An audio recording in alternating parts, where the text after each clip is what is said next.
Bismillahirrahmanirrahim. Alhamdulillahi rabbil alamin.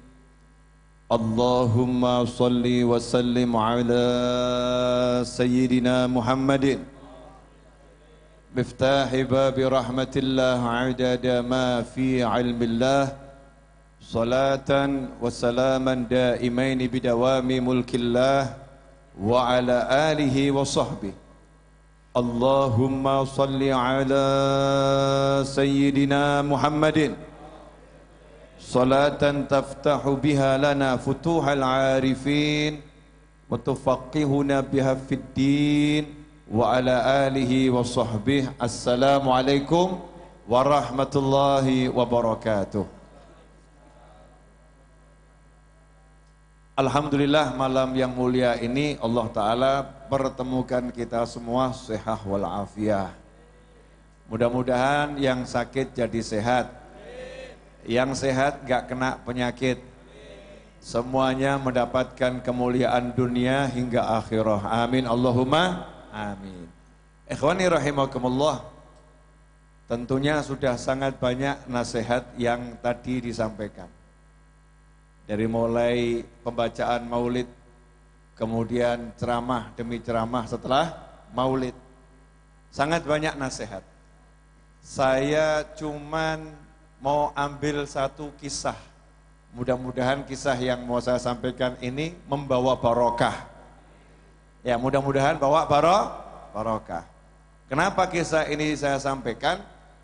Karena akhir zaman ini kita sudah mulai lupa. Ya, akhir zaman ini kita sudah mulai lupa bahwasannya ilmu yang paling penting untuk dipelajari adalah ilmu tentang hal-hal yang wajib untuk dipelajari. Ilmu wudhu, ilmu sholat, ilmu puasa, ilmu zakat, ilmu haji, ilmu akidah. Itu adalah ilmu-ilmu yang paling penting untuk dipelajari. Tapi zaman sekarang kita sibuk menyampaikan hal-hal yang kurang perlu untuk disampaikan. Menjelaskan hal-hal yang kurang perlu untuk dijelaskan. Kadang-kadang kalau ada khatib, ada ulama jelaskan masalah wudhu, maka langsung makomnya turun drastis. Wah, ini ulama kampung ini. Ustadz kampung. Kalau jelasin wudhu namanya Ustadz kampung. Kalau jelasinnya ma'rifatullah, Masya Allah, ini waliullah. Kalau udah bicaranya ilmu terbang, bukan rebana, bukan ya. Ilmu terbang, bisa lihat yang gaib-gaib, ini waliullah. Apalagi bisa meramal, laku keras. Padahal kemarin udah saya ajarkan ya, cara meramal tahun 2021. Ya, zaman modern. Masih ingat gak pelajaran yang saya sampaikan? Tapi jangan dipraktekkan. Ya, nanti kalau kamu praktekkan, bahaya. Dosanya luar biasa. Buka kamar satu, siapkan kamera yang bagus, kemudian layar monitor yang cukup bisa kamu lihat dengan oke, speaker yang jelas, kemudian satu ruangan di depan, ruang tunggu pasien. Siapkan di situ juga mikrofon-mikrofon yang bagus, dan satu asisten yang tidak dikenal orang sebagai asisten, berlagak jadi tamu, menginterogasi semua pasien yang datang. Dari mana Mas? Dari mana Mbak? Dari mana Bu? Tanya semua. Yang di dalam itu menyimak, melihat dan mencatat. Giliran yang jadi tamu tadi pasiennya masuk, langsung ini yang berlagak jadi ahli kasyaf tadi berkata, dari Madura ya? Masya Allah kok tahu? Dari Solo ya? Tahu. Anaknya 5 lagi mau nambah 1 ya? Tahu, Masya Allah. Dikira kasyaf, dikira ahli meramal, padahal semua data itu hasil menyimak percakapan asisten bersama tamu menggunakan kemajuan teknologi tahun 2021. Tapi yang laku yang begini-begini. Akhir zaman ini yang dilihat oleh masyarakat yang modelnya begini-begini. Ikhwani rahimakumullah. Nabi Muhammad sallallahu alaihi wasallam diutus oleh Allah Subhanahu wa taala kepada kita semua. Allah nyatakan dalam Al-Qur'an, "Wa ma arsalnaka illa rahmatan lil alamin." Tidak aku utus engkau kecuali rahmat bagi jagat raya, bagi alam semesta. Kemudian yang kedua, Rasul juga bersabda SAW, "Innama bu'ithtu liutammima makarimal akhlak." Aku diutus untuk menjadikan akhlak yang sudah ada ini, yang baik-baik jadi sempurna. Yang baik-baik jadi sempurna. Kemudian dalam hadis yang lain Rasul bersabda, "Sesungguhnya aku diutus sebagai seorang pengajar." Mualliman, sebagai seorang pengajar. Lantas apa yang diajarkan Nabi Muhammad sallallahu alaihi wasallam? Yang diajarkan Rasul cara sholat. Sallu kama ra'aitumuni usalli. Sampai Rasulullah SAW mempraktekkan sholat. Praktek wudhu ditiru oleh para sahabat. Makanya kalau kita lihat dari zaman Nabi Muhammad sallallahu alaihi wasallam sampai hari ini, habib-habib, ulama-ulama, kiai-kiai sepuh tidak akan pernah berhenti mengajarkan ilmu sholat, ilmu wudhu, ilmu sholat, ilmu wudhu. Kadang-kadang kita kalau duduk agak jemu juga, kapan makrifahnya ini? Ini kiainya kok nggak jelasin makrifah nih, habibnya kok nggak jelasin makrifah. Kok kasraf-kasrafnya nggak ada ya, penerawangannya nggak ada ya, kok polos-polos saja ya, kok biasa-biasa saja. Kenapa? Karena afdhalul ilm, ilmu yang paling agung, yang paling utama ya ini, ilmu sholat. Ilmu sholat ini Nabi menerimanya langsung dari Allah Subhanahu wa ta'ala. Mi'raj dulu, mulai waktunya sholat, ya, berapa jumlah sholat, berapa waktu sholat, Nabi menerimanya langsung dari Allah Subhanahu wa ta'ala. Mi'raj di langit sana, di Sidratul Muntaha. Ilmu apa lagi? Ilmu wudhu yang berkaitan dengan sholat. Tapi coba sekarang dicek. Ngomong gini ini juga enak juga nggak enak ya. Mulai wajah-wajah ngantuk tampak di hadapan saya. Nah, saya yang ngomong kan sebetulnya juga ngantuk. Karena setan untuk ilmu begini, setannya setan kelas kakap. Setan yang jenderal-jenderal. Jangan sampai ada yang mendengarkan ilmu wudhu, ilmu sholat. Jangan sampai ada yang minat ilmu wudhu, ilmu sholat. Kenapa?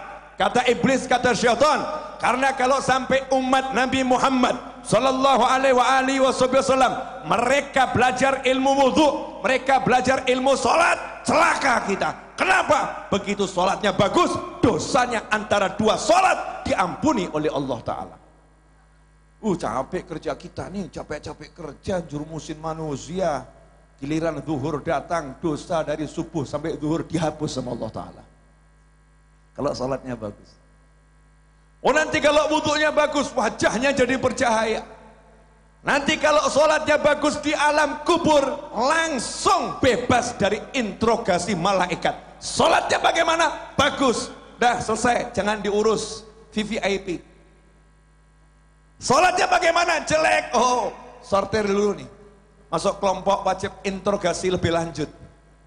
Kenapa? Karena sholatnya jelek. Makanya setan berjuang dengan pasukan yang luar biasa. Sebagaimana dikatakan dalam tafsir, aku akan palingkan mereka dari jalanmu yang lurus ya Allah. Itu yang dimaksud adalah sholat. Tapi sekarang siapa yang mau mengajarkan ilmu sholat di pengajian?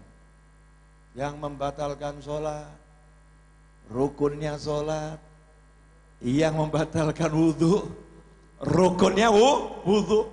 Begitu ada habib bicara seperti ini, ustadz bicara seperti ini, kiai bicara seperti ini, labelnya habib kampung.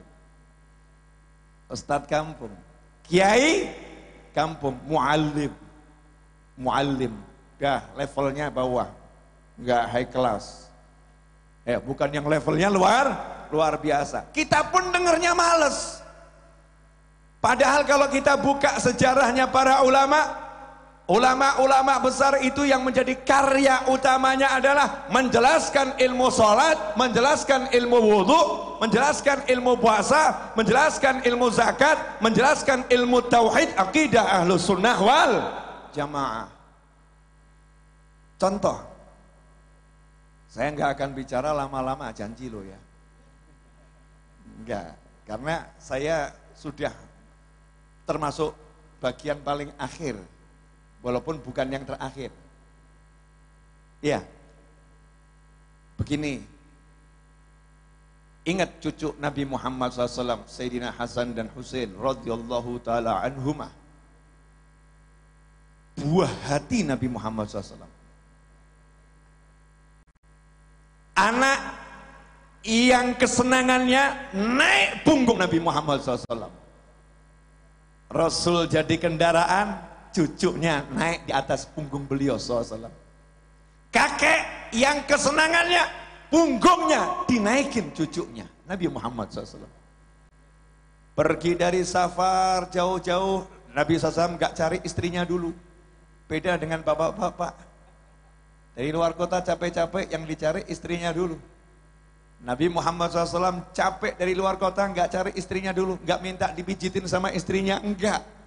Nabi Muhammad SAW nyari putrinya Fatimah Zahra radhiyallahu anha dan mencari cucunya Hasan dan Husain radhiyallahu taala anhuma. Dan Sayyidah Fatimah radhiyallahu anha tahu kalau ayahnya pasti kalau datang nggak kemana-mana masjid, langsung rumah putrinya, masjid rumah putrinya. Maka Sayyidah Fatimah Zahra radhiyallahu anha menunggu ayahnya dari balik pintu. Begitu datang Nabi Muhammad sallallahu alaihi wasallam, maka Sayyidah Fatimah Zahra mengecup kening Nabi dan Nabi mengecup kening Sayyidah Fatimah Zahra radhiyallahu taala anha. Setelah itu Nabi nanya SAW, di mana Hasan dan Husain? Kemudian dikasih tahu ada di dalam. Rasul pun menghampiri keduanya. Kemudian Rasul merangkak dan berkata, naiklah ke punggungku. Kemudian bermain-main dengan cucunya. Sallallahu alaihi wasallam. Sallu ala Nabi. Itu Rasulullah. Tumbuhlah Sayyidina Hasan dan Husain menjadi pemuda-pemuda yang luar biasa. Cek perhatiannya terhadap sholat bagaimana.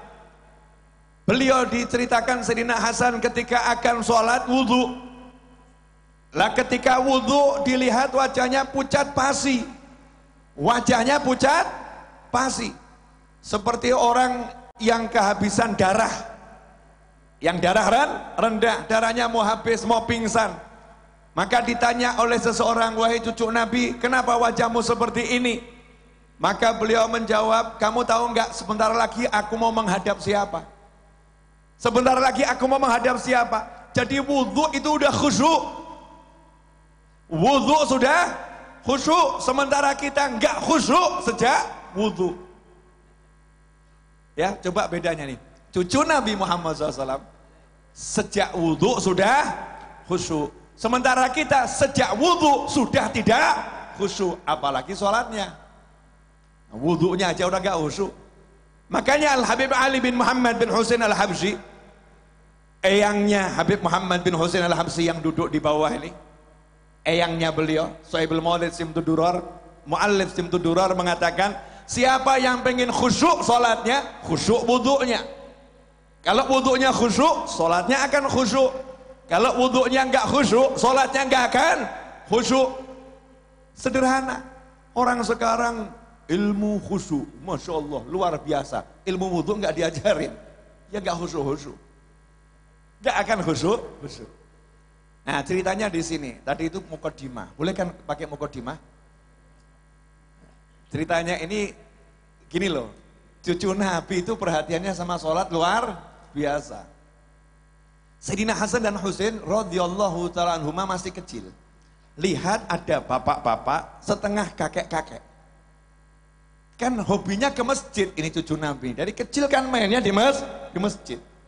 Sholat ke masjid, otomatis ketika wudhu lihat orang lain yang wudhu. Disitulah kedua cucu Nabi Muhammad SAW memperhatikan ada satu orang tua yang wudhunya nggak beres, wudhunya nggak betul. Maka jadi perhatian, kasihan bapak ini kalau wudhunya salah, wudhunya nggak sah, sholatnya sekhusyuk apapun tidak akan diterima oleh Allah Subhanahu wa Ta'ala. Kalau sholatnya nggak diterima, maka kondisinya di alam akhirat genting, gawat, bahaya luar biasa. Kehidupannya di alam dunia akan penuh dengan hal-hal yang tidak menyenangkan. Kenapa? Innas salata tanha 'anil fahsya'i wal munkar. Salat itu mampu mencegah dari perbuatan buruk, ya, dan mungkar, keji dan mungkar. Dari zina, dari hal-hal yang mendekati zina. Itu kehebatannya salat. Makanya nih kalau Indonesia pengen orang-orang nggak maksiat, nggak usah repot, ajarin orang sholat. Kadang-kadang kita teriak-teriak, jangan mabuk, jangan ini, tapi nggak ngajarin sholat. Jangan zina, tapi nggak ngajarin sholat. Allahnya yang bilang bukan saya. Allah, inna sholata. Allah yang bilang pakai inna sholata tanha. Nanti sholat itu hasilnya ya memang nggak instan ya, sholat atau nggak maksiat, nggak begitu. Makanya tanha, nanti dia akan mencegah seseorang dari perbuatan keji dan mungkar. Kasihan lihat orang tua ini kok sholatnya, wudhunya nggak beres, Apakah cucu Nabi berkata, oh udah tua maklum, kurang lebih? Apakah seperti itu? Tidak. Apakah cucu Nabi berkata, sudah tua kok nggak bisa wudhu, keterlaluan? Apakah seperti itu? Hasya wa kalla, nggak mungkin. Ini dua cucu Nabi hidup di bawah asuhan langsung Nabi Muhammad SAW. Adabani Rabbi fa ahsana ta'dibi. Kata Nabi Muhammad SAW, kama qala SAW, yang mendidik aku langsung adalah Allah. Nggak mungkin pendidikan Allah nggak terbaik. Allah didik aku dengan pendidikan yang sangat baik. Makanya sampai Allah muji, wa innaka la'ala khuluqin azim. Kenapa? Karena yang didik langsung Allah Subhanahu wa Ta'ala. Maka Sayyidina Hasan dan Husain menjadi manusia yang paling berakhlak di jagat raya. Lihat ada orang tua wudhunya nggak beres. Coba sekarang cek, pasang kamera CCTV di ruang wudhu laki-laki. Tapi jangan di-share ya. Untuk tes saja. Dalam satu hari dari 100 orang wudhunya yang sah yang mana? Nanti kan antum akan menemukan keajaiban. Banyak orang wudhu basuh tangan ya. Yang depan di atas siku, yang belakang nggak sampai siku. Banyak orang wudhu ketika membasuh kaki, betul kakinya disiram, tapi bagian bawah nggak kena. Banyak orang wudhu yang ketika membasuh kaki, nyiram kaki ini dengan air, setelah dari jemarinya nggak kena air, karena Masya Allah jarinya gemuk-gemuk. Makanya mungkin lemak-lemak terus. Nggak dikasih air setelah jarinya nggak dibuka. Banyak orang yang wudhu, ya banyak orang yang wudhu. Mungkin ketika membasuh wajah, dari kamera itu kelihatan. Ketika membasuh wajah ternyata tidak sampai batas wajah, masih kurang, nggak ngerti batasan wajah yang mana. Banyak orang yang wudhu ternyata wudhunya belum sah, ngeri. Maka ini sudah dilakukan Sayyidina Hasan dan Husain. Lihat ada orang yang wudhunya nggak beres, langsung bekerja dua cucu Nabi Muhammad SAW. Bukan sibuk update status. Udah tua nggak bisa wudhu. Bukan sibuk menjelek-jelekan orang. Udah tua kok wudhunya nggak beres. Bukan sibuk mencela sana, mencela sini. Tapi yang dilakukan sibuk berpikir bagaimana cara memperbaiki wudhu satu orang ini agar benar sehingga selamat dunia, selamat akhirat. Maka sepakat ini dua cucu Nabi Muhammad SAW. Yuk kita gunakan metode dakwah terbaik. Ud'u ila sabili rabbika bil hikmati wal mau'izatil hasanah wajadilhum billati hiya ahsan. suruh pakai hikmah dan nasihat yang baik. Maka dua cucu Nabi pun berpikir hikmah yang seperti apa ya, hikmah yang bagaimana untuk membenarkan cara wudhu orang ini. Maka keduanya bersepakat, kakak adik, yuk dek, yuk kak, kita menghadap orang tua ini, ngangkat beliau jadi juri lomba wudhu kita. Kita berdua lomba wudhu, jurinya bapak yang satu ini. Bayangkan, yang wudhunya amburadul suruh jadi juri, yang wudhunya nggak beres suruh jadi juri. Diangkat, bapak, masya Allah, kami melihat bapak wudhunya bagus, kami ingin bapak jadi juri atas wudhu kami berdua. Siapa yang juara, aku atau adikku, Hasan atau Husain? Lah bapak tadi pun merasa bangga, aku jadi juri untuk anak cucu Nabi Muhammad sallallahu alaihi wasallam. Maka siap, sami'na wa ata'na. Mulailah Sayyidina Hasan wudhu dengan wudhu yang terbaik, the best wudhu ever in this world. Betul, Inggrisnya gitu. Sembuh, pokoknya ngomong aja tuh ya. Kamu nggak bisa bahasa Inggris, nggak masuk neraka kok. Tapi kalau kamu nggak bisa bahasa Arab, rugi. Kalau nggak bisa bahasa Arab, rugi. Karena untuk satu huruf berbahasa Arab, itu ada cinta pada Nabi Muhammad SAW. Untuk satu huruf berbahasa Arab, kalau kita niati, kata guru saya di pondok dulu, Al-Habib Hasan Baharun, radhiyallahu anhu, mengatakan kepada santri-santrinya, belajarlah bahasa Arab. Karena belajar bahasa Arab bagian dari cinta pada Nabi Muhammad SAW. Ahibbul Arab, cintai orang Arab, begitu sabda Nabi Muhammad SAW. Atau kama qala sallallahu alaihi wasallam. Belajar, nanti setiap huruf kamu bilang ana, anta, antum. Setiap hurufnya kamu niat mengikuti apa yang diucapkan Nabi Muhammad SAW. Maka ucapanmu ana bagian mengikuti sunnah Nabi Muhammad SAW, dapat pahala yang luar biasa. Itulah bedanya orang Indonesia kalau berbahasa Arab dengan orang Arab kalau berbahasa Arab. Orang Indonesia kalau berbahasa Arab niatnya ittiba Nabi Muhammad SAW. Kalau orang Arab berbahasa Arab niatnya apa? Ya adat, memang bahasanya.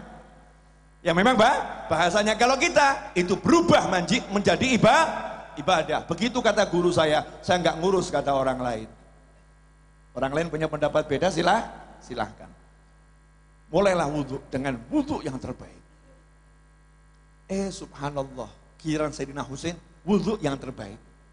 Disitulah jurinya ditanya, Bapak pemenangnya siapa? Maka jawab, pemenangnya kalian berdua, saya yang salah. Selama ini wudhu saya nggak kayak kalian.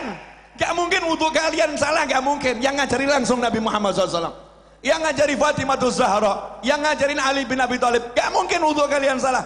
Kalau wudhu saya nggak sama dengan wudhu kalian, berarti wudhuku yang nggak beres. Tolong diulangi lagi, saya mau belajar. Subhanallah, sekali pertemuan beres urusan wudhu bapak ini, selesai. Saya pengen ngasih gambaran begini loh. Cucu Nabi Muhammad SAW yang menjadi perhatiannya sholat orang lain. Wudhunya orang, diperhatikan betul. Nah kalau sekarang kita ini perhatiannya aibnya orang. Aibnya orang, keburukannya orang, salahnya orang untuk diperbincangkan. Padahal perintah Nabi Muhammad SAW kalau lihat aib tutup. Lihat kekurangan orang jangan diperbincangkan. La taghib, jangan ghibah, jangan namimah. Tapi solusikan. Ada orang nggak bisa, ajarin. Ada orang nggak tahu, kasih tahu. Ngasih taunya pun pakai ilmu, jangan di hadapan orang banyak, ajarin. Seperti siang tadi saya ceramah, saya kutip kisahnya eyangnya Habib Muhammad, Habib Ali bin Muhammad bin Husain al-Habsyi Sahibil Maulisim Tudurar. Terakhir ya, kepanjangan udah ini. Iya, ini panitia udah lihat jam-jam. Wagat Habib, wagat, Masya Allah. Entah panitia yang mana. Ya saya kan panitia juga. Ini kan mempanitiakan diri sendiri. Ya mungkin kan nggak sempat lihat YouTube saya, ya belum subscribe kan ya. Ya agak keterlaluan juga. Kalau pecintanya Ustadz Babai kok belum subscribe Habib Novel Al-Idrus, ini ya belum subscribe channel Habib Novel Al-Idrus, ya keterlaluan. Ya karena mungkin belum subscribe ya saya ceritakan dikit. Habib Ali bin Muhammad bin Husain al-Habsyi radhiyallahu anhu, kecintaan Nabi Muhammad SAW, yang kalau bulan Maulid di Kemis terakhir Rabiul Awal menyelenggarakan Maulid yang datang 50.000 orang di zaman itu. 100 tahun lebih yang lalu Hadramut, gak ada pesawat, gak ada WhatsApp, gak ada Facebook, gak ada Instagram, gak ada YouTube, gak ada mobil, gak ada motor, jalan kaki atau naik onta atau naik keledai atau naik kuda. Kalau laut nyebrang naik perahu, naik kapal. Gak ada publikasi. Setiap tahun yang datang 50.000, padahal warga Hadramut gak sampai 50.000. Allah yang menggerakkan. Subhanallah, itu Maulid Kemis terakhir sempat dipindah ke Indonesia sama Habib Ali Habsyi. Atas perintah Habib Ali kepada Habib Muhammad bin Idrus al-Habsyi, Ampel Kubah, menantunya Habib Muhammad bin Ahmad al-Muhdar. Nah, diselenggarakan di Empang Bogor. Setelah itu dilanjutkan oleh Habib Ali bin Husain al-Atas Bungur. Kemudian dilanjutkan, diserahkan kepada Habib Ali Kuitang, yang penerusnya hadir di majelis ini. Namanya juga Ali. Datangnya tadi sembunyi-sembunyi, tapi kegantengan wajahnya susah disembunyikan. Ya, Habib Ali Kuitang al-Habsyi bro, al-Habsyi bro. Lain al-Habsyi. Depan saya al-Habsyi soalnya. Saatnya Al-Idrus merendah. Ya, karena tadi yang ceramah sebelum saya Al-Idrus. Enggak enak Al-Idrus lagi ini kan ya, Al-Idrus. Al-Habsyi. Masya Allah. Saat itu kita tahu Habib Ali Habsyi ini tokoh internasional dan interakhirat, yang mana Syekh Abdul Qadir Al-Jilani radhiyallahu taala anhu berkata kepada Habib Ali Habsyi dalam pertemuan ruhaniyah, entah mimpi entah ketemu langsung, wahai Ali, tolong sebut-sebut aku di majelismu. Syekh Abdul Qadir Al-Jilani radhiyallahu anhu minta disebut-sebut oleh Habib Ali Habsyi di majelisnya. Maka Habib Ali langsung membaca manaqibnya Syekh Abdul Qadir Al-Jilani setiap hari sampai khatam. Dan bayi yang lahir kalau minta nama pada waktu itu setelah pertemuan tersebut, minta nama laki-laki dikasih nama Abdul Qadir, Abdul Qadir, Abdul Qadir. Dua diantaranya adalah Habib Abdul Qadir bin Ahmad As-Segaf Jeddah, yang menjadi paulita mercusuar Alawi, Thariqah Alawiyah. Dan satu lagi adalah Habib Abdul Qadir bin Abdurrahman As-Segaf, yang wafat di Solo, meninggal sholat Jumat dalam keadaan sujud sebagai imam dan sujud yang terakhir, dan ngasih tahu keluarganya, aku berangkat ke masjid tidak akan kembali lagi, aku akan meninggal dunia, maafkan semua salahku. Dan punya anak di Solo namanya Habib Syekh bin Abdul Qadir As-Segaf. Nah, abahnya juga ngasih namanya kan keren ya. Bapaknya namanya Abdul Qadir, ngasih anak cukup Syekh. Karena kalau disambung Syekh Abdul Qadir. Cerdas bapaknya. Oh iya, cucu Nabi. Beda bro, beda. Beda. Kamu kalau nganggap cucu Nabi sama itu ya ngawur. Beda. Burung perkutut yang suaranya merdu saja keturunannya mahal kok. Kuda Australia saja itu bibitnya mahal. Michael Jackson saja itu spermanya ditaruh di itu apa nama ada tuh kan ya, bank sperma ya, dijual mahal. Kenapa? Suaranya merdu. Oh, cucu Nabi kok kamu anggap sama ya, kadang-kadang ya nggak jelas nih kepala siapa gitu. Nggak jelas. Cucunya kiai besar beda. Cucunya orang soleh itu punya sesuatu yang beda. Jangan disamakan dengan kita yang salah-salah ini. Oh, kita ini kan minat salahin, pengen solihin, betul kan ya? Masih makom salah ngaku aja, makom salah. Muliakan orang-orang yang soleh, nanti baru kita bisa jadi soleh. Habib Ali Al-Habsyi yang makomnya luar biasa. Dengar di satu desa ada kepala suku, yang kepala sukunya ini pasukannya hebat, kepala sukunya ini kekuatannya luar biasa, prajuritnya top. Salah dikit, kalau kata anak-anak muda zaman sekarang, senggol bacok. Sadis atau enggak sadis tuh? Sadis. Artinya kepala suku bener. Kan biasa tuh perang antar suku karena orangnya kereng-kereng. Tapi kepala suku yang satu ini cinta agama, cinta Islam. Dia jadi guru ngajar, padahal nggak punya ilmu. Masya Allah. Problem atau nggak problem? Problem atau nggak problem? Kepala suku jadi guru. Problem atau nggak problem? Problem kalau nggak punya ilmu.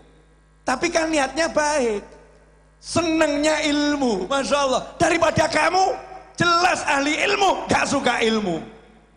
Naudzubillah min dzalik. Ini orang sukanya ilmu, cuman masalahnya belum cukup ilmu. Ngajarin Al-Fatihah nggak beres, ngajarin sholat nggak beres. Apakah Habib Ali Habsyi kemudian buat surat pengumuman ke seluruh negeri? Jangan ikuti kepala suku yang satu itu sholat yang nggak beres. Apakah Habib Ali Habsyi kemudian menjelek-jelekkan kepala suku tersebut dan mengatakan ini kepala suku dah nggak usah ngajarin orang sholat, kepala suku dah jadi kepala suku saja? Apakah seperti itu? Hasya wa kalla. Beliau ulama, tugasnya menjadikan orang yang bodoh menjadi berilmu, orang yang jahat menjadi budiman. Itulah ulama. Maka berangkatlah Habib Ali Habsyi ngajak salah satu muridnya, yuk kita ke tempatnya kepala suku tersebut. Ngapain Habib ke sana? Panggil dia, antum Habib, antum tokoh masyarakat, biar tuh kepala suku yang datang kepada Habib. Enggak, biar aku saja yang datang kepadanya. Untuk apa Habib?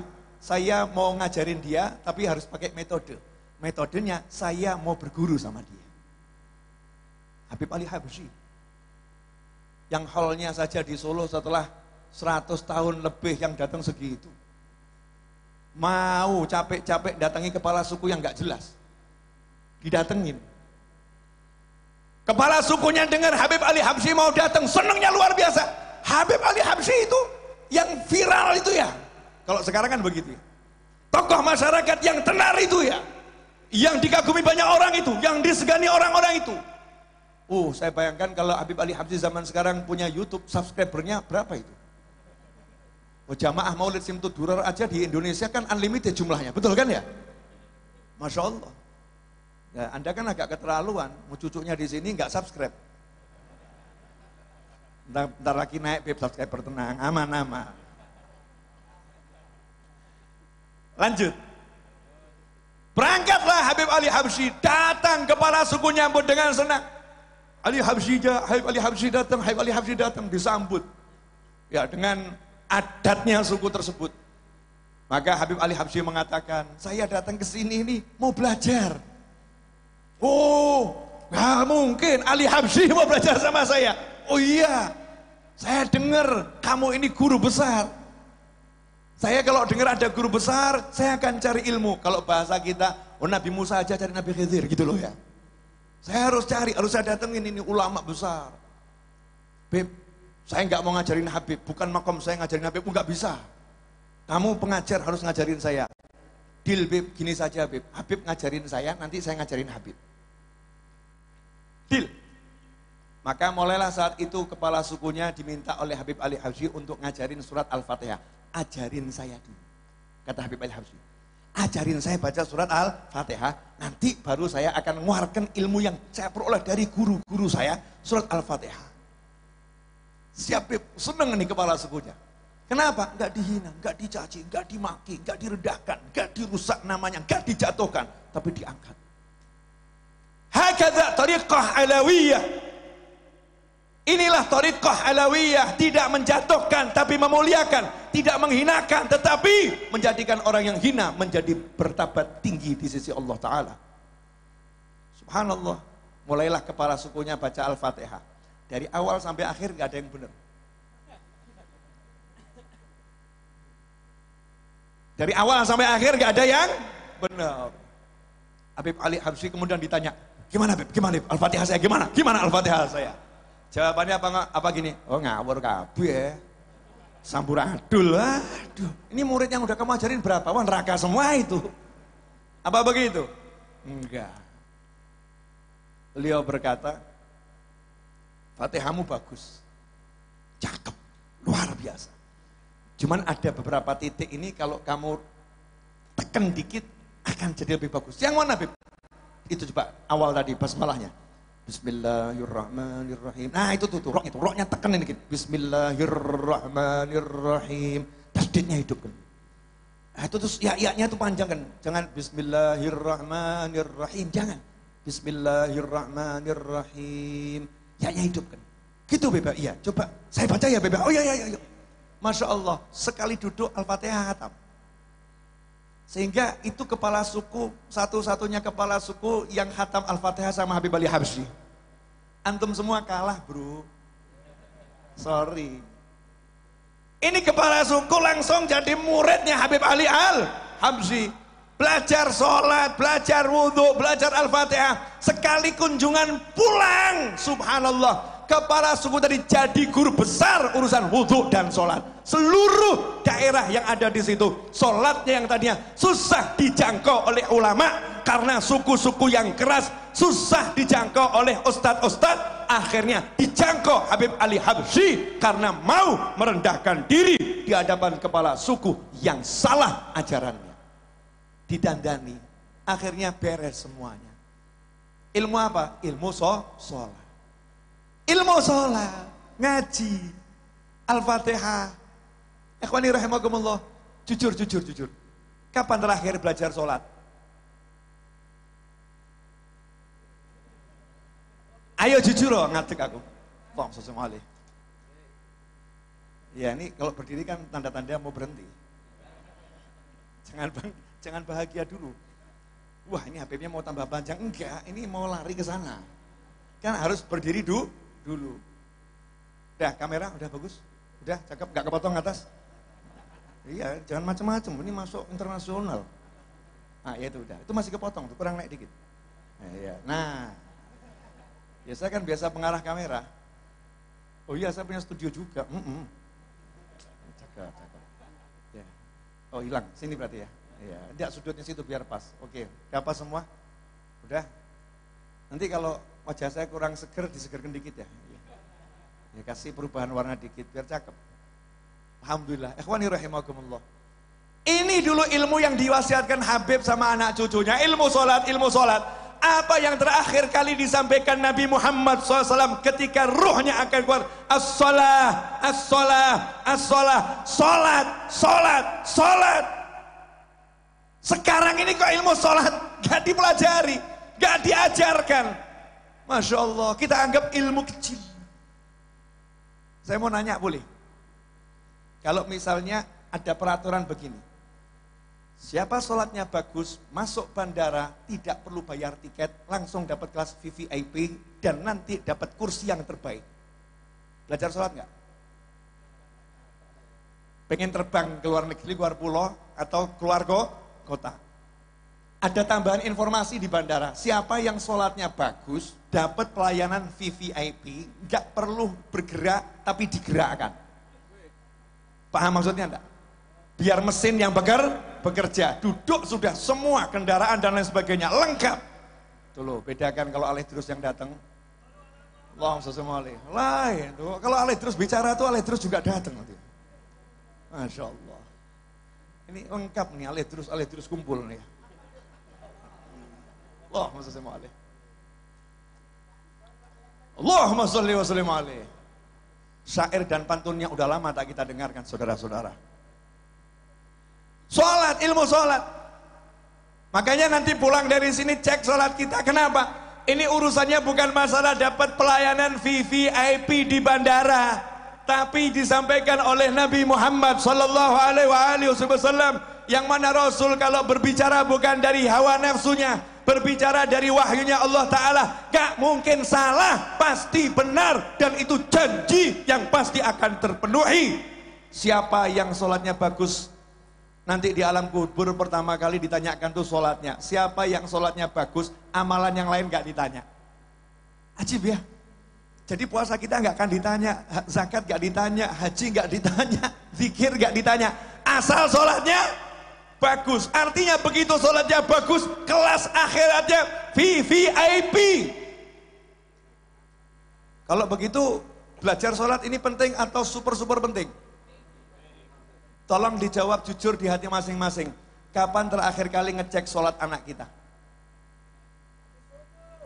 Ya, sholat atau tidak? Ya, tapi benar atau enggak sholatnya? Baca Fatihahnya. Kalau udah tadi subuh ngecek, alhamdulillah. Yang belum, kapan terakhir kali duduk panggil anak-anak baca Fatihah? Bapak mau dengar.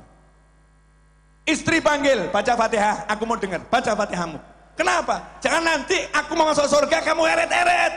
Ya Allah, itu suamiku masuk surga, aku nggak ridho. Kenapa nggak pernah ngajarin aku sholat? Nggak pernah ngajarin aku baca Al-Fatihah. Enak-enak dia masuk surga, aku neraka. Nggak boleh ya Allah, dia harus ikut aku neraka. Ngeri atau nggak ngeri? Udah di dunia buat susah, di akhirat nyebelin pula. Naudzubillah min dzalik. Beda kalau istri solihah. Kalau istri solihah, suaminya jalan masuk surga, dia di belakang mengantarkannya. Ya Allah, inilah imamku. Ya Allah, inilah imamku. Ya Allah, inilah imamku. Oh Masya Allah. Itu kalau istri solihah. Dan juga suami yang soleh. Pulang dari sini, saya, antum, kita semua punya tanggung jawab untuk cek sholat kita, ilmu sholat. Kalau nggak tahu rukunnya sholat, bagaimana bisa sholatnya bagus? Kalau nggak tahu mana yang membatalkan sholat, bagaimana bisa yakin sholatnya sah? Kalau nggak tahu syarat sahnya sholat, bagaimana bisa dipastikan sholatnya sah? Berarti selama ini kita ngelamun atau ngelamun? Ngelamun ya? Oke, dah cukup itu dari saya. Jazakumullah khairan. Mudah-mudahan pesan tadi nyampe kepada semua pemirsa dimanapun berada. Tolong sampaikan ke keluarganya. Gak usah belajar ilmu yang muluk-muluk udah, tapi belajar ilmu yang paling muluk. Gak usah belajar ilmu yang tinggi-tinggi, tapi belajar ilmu yang tertinggi, ilmu sholat. Itu ilmu yang paling tinggi. Wasiatnya Rasul SAW sebelum meninggal dunia. As-sholat, as-sholat, sholat, sholat. Terima kasih, mohon maaf. Jazakumullah khairan. Wal-afu minkum. Wassallallahu ala sayyidina Muhammadin wa alihi wasallam. Walhamdulillahi rabbil alamin. Wassalamualaikum warahmatullahi wabarakatuh.